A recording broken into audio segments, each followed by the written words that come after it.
반갑습니다. 큰나무 아동부 여러분. 오늘은 예수님을 왜 어린 양이라고 하나요? 라는 제목으로 말씀을 나누고자 합니다. 하늘의 구름이 아름다운 화창한 어느 날이었어요. 요단강에 한 사람이 있었는데요. 그 사람은 바로 세례 요한이었습니다. 세례 요한은 낙타털 옷을 입고 가죽띠를 둘렀고 그곳에서 사람들에게 회개하라, 천국이 가까이 왔다라고 소리쳤어요. 사람들은 그런 세례 요한을 보러 요단강으로 몰려왔고 세례 요한은 그곳에서 사람들에게 회개를 외치고 물로 세례를 베풀었습니다. 사람들은 세례 요한이 어떤 사람인지 궁금해했고 또 세례 요한은 스스로를 예수님의 길을 예비하는 사람이라 소개했어요. 그때 예수님께서 세례 요한이 있는 요단강으로 오셨습니다. 예수님을 본 세례 요한은 이렇게 외쳐요.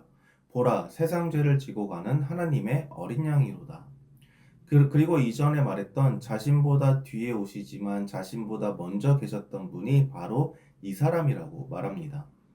사람들은 아무도 예수님이 누구이신지 또 알아보지 못했지만 세례 요한은 예수님이 하나님의 아들이심을 알고 있었던 거예요. 여러분, 세례 요한은 예수님을 무엇으로 비유했나요? 맞아요. 어린 양이었어요. 그런데 세례 요한은 많은 동물 중에서 하필 예수님을 왜 어린 양으로 비유했을까요? 함께 영상을 통해 알아보도록 하겠습니다.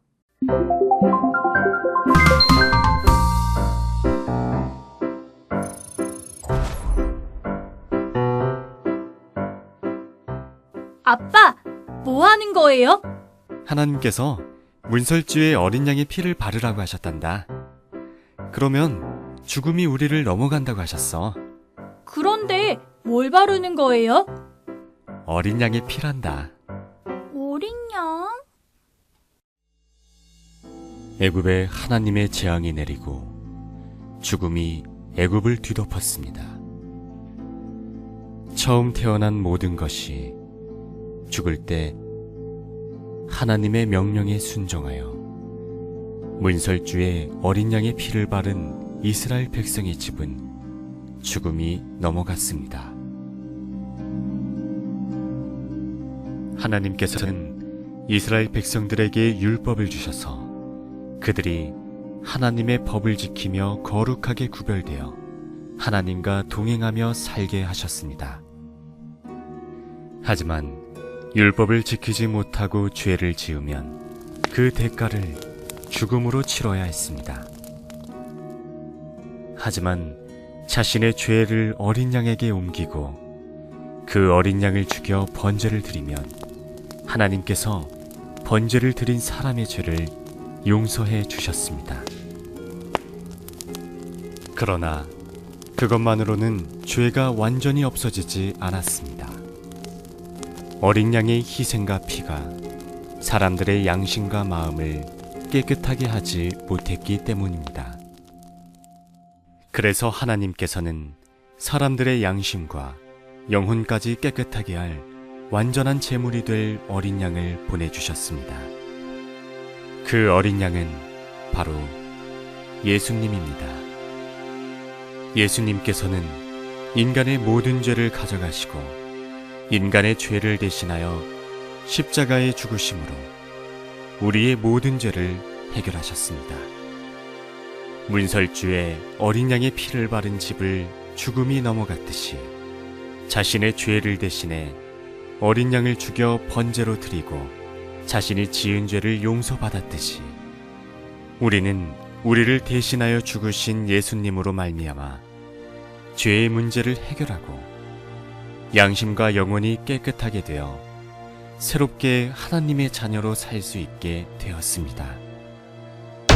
보라, 세상 죄를 지고 가는 하나님의 어린 양이로다.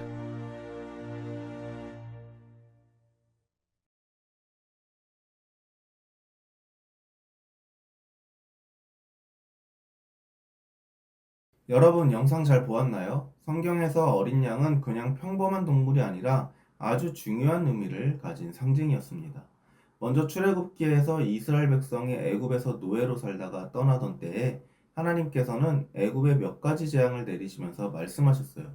어린 양의 피를 문에 바르라. 그러면 죽음이 그 집을 넘어갈 것이다. 실제로 어린 양의 피를 문설주에 바른 이스라엘 백성의 집에는 재앙이 내리지 않았습니다. 어린 양의 피가 생명을 지켜준 사건으로 이스라엘 백성들을 이 날을 기념해 유월절로 지켰어요. 또한 레위기에서는 하나님께서 계속해서 죄를 짓는 백성들에게 죄를 용서받기 위한 방법으로 제사를 주셨죠. 사람들은 죄를 지었을 때 그 죄를 흠없는 어린 양에게 전가하고 또 어린 양을 제물로 드렸습니다. 그 어린 양의 피로 하나님께 용서를 받았던 거예요. 하지만 이 제사는 한 번 드려진다고 해서 완전히 죄에 대한 해결을 주는 것도 아니었고 죄를 지을 때마다 계속 반복해야만 했습니다. 그러면 질문해 볼게요. 왜 세례 요한은 예수님을 하나님의 어린 양이라고 불렀을까요?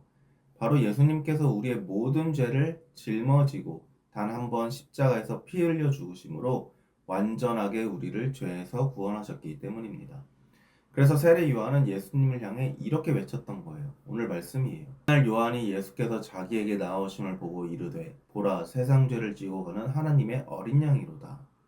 어린 양이 사람들의 죄를 대신해 죽임을 당하고 어린 양의 피를 통해 죽음이 넘어갔던 것처럼 예수님은 우리의 모든 죄를 대신하기 위해 이 땅에 오셨습니다. 그리고 세례 요한은 예수님을 향해 세상 죄를 지고 가는 하나님의 어린 양이라고 표현했어요.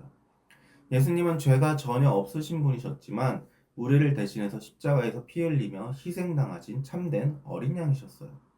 이제 우리는 더 이상 동물의 피나 제물이 필요하지 않게 되었습니다. 예수님을 믿는 믿음으로 구원받을 수 있게 된 것. 여러분, 1,000원을 주고 산 물건은 얼마짜리일까요? 맞아요. 1,000원짜리예요. 10,000원을 주고 샀다면 10,000원짜리겠죠. 그렇다면 예수님의 생명, 즉 예수님의 목숨을 주고 산 존재는 얼마짜리일까요? 맞아요. 우리는 바로 예수님짜리입니다. 그만큼 우리는 아무도 값을 매길 수 없을 정도로 귀하고 특별한 존재예요. 예수님이 우리를 구원하시기 위해 자신의 생명을 내어주셨다는 것은 우리가 그만큼 소중하고 값지다는 뜻이죠. 그런데 이렇게 귀한 값을 주고 산 물건을 함부로 할 수 있을까요? 우리는 예수님짜리입니다. 그러니까 마음대로 또 함부로 살아갈 수가 없어요. 우리는 이제 하나님의 말씀을 따라 하나님의 자녀답게 예수님짜리답게 거룩하고 기쁘게 살아가야 하는 것이죠. 그리고 그 사랑과 은혜를 내 주변 사람들에게도 전하는 삶을 살아야 합니다. 왜냐하면 그들도 예수님이 사랑하신 예수님짜리 친구들이니까요. 예수님의 사랑을 마음에 품고 삶으로 그 사랑을 전하는 저와 여러분이 되기를 축복합니다. 기도하겠습니다.